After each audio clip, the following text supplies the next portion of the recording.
വീണ്ടും ഒരു ഇലക്ഷൻ അപ്ഡേറ്റിലേക്കാണ് കടക്കുന്നത്. എറണാകുളത്ത് ബി സ്ഥാനാർത്ഥിയായി മേജർ രവി എന്ന വാർത്തയാണ് പുറത്തു വരുന്നത്. മേജർ രവി അതിന് ഔദ്യോഗികമായി സ്ഥിരീകരണം നൽകിയിരിക്കുന്നു. ഇതോടുകൂടി ബി വീണ്ടും ഒരു സെലിബ്രിറ്റി സ്ഥാനാർത്ഥി കൂടി വന്നിരിക്കുകയാണ്.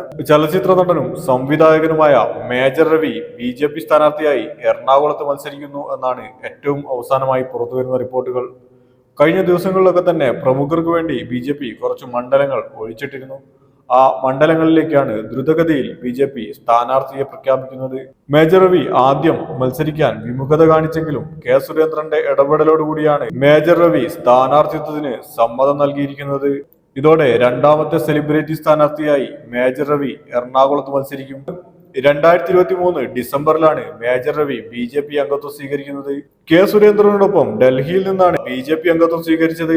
അതിനുശേഷം മേജർ രവിയെ ബി സംസ്ഥാന ഉപാധ്യക്ഷനായി പ്രഖ്യാപിച്ചിരുന്നു. അതിനുശേഷമാണിപ്പോൾ സ്ഥാനാർത്ഥിത്വം കൂടി മേജർ രവിയെ തേടിയെത്തിയിരിക്കുന്നത്. സെലിബ്രിറ്റി എന്നതിനപ്പുറം ബി സംഘടനാപരമായ ഭാരവാഹിത്വം വഹിക്കുന്ന വ്യക്തി എന്ന നിലയിൽ തന്നെയാകും എറണാകുളത്ത് മേജർ രവി പ്രചരണത്തിനിറങ്ങുക.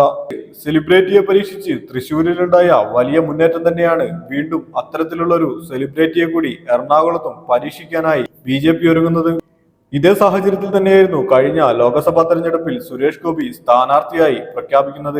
അവസാന നിമിഷത്തിലെ ബി ഒരു സെലിബ്രിറ്റി സ്ഥാനാർത്ഥിയായിരുന്നു അന്ന് സുരേഷ് ഗോപി. പക്ഷേ ഇന്ന് സുരേഷ് ഗോപിക്ക് ആ മണ്ഡലത്തിൽ വലിയ സ്വാധീനം ഉണ്ടാക്കാൻ സാധിച്ചിരിക്കുന്നു. ബി എ ക്ലാസ് മണ്ഡലങ്ങളുടെ പട്ടികയിലേക്ക് പോലും ആ മണ്ഡലം ഇടം പിടിച്ചിരിക്കുന്നു. ഇതോടുകൂടിയാണ് അത്തരത്തിലുള്ള ആ ഒരു നീക്കത്തിന് കൂടി ബി മുതിരുന്നത്. ഔദ്യോഗികമായ പ്രഖ്യാപനം ഇതുവരെ ഉണ്ടായിട്ടില്ല. ഇന്നോ നാളെയോ അത്തരത്തിലുള്ള ഒരു പ്രഖ്യാപനം ഉണ്ടാകും എന്ന് തന്നെയാണ് പ്രതീക്ഷിക്കുന്നത്. എന്തായാലും മേജർ രവിക്ക് എറണാകുളത്ത് എത്രത്തോളം ചലനങ്ങൾ സൃഷ്ടിക്കാനാവുമെന്ന് കാത്തിരുന്നു കാണാം.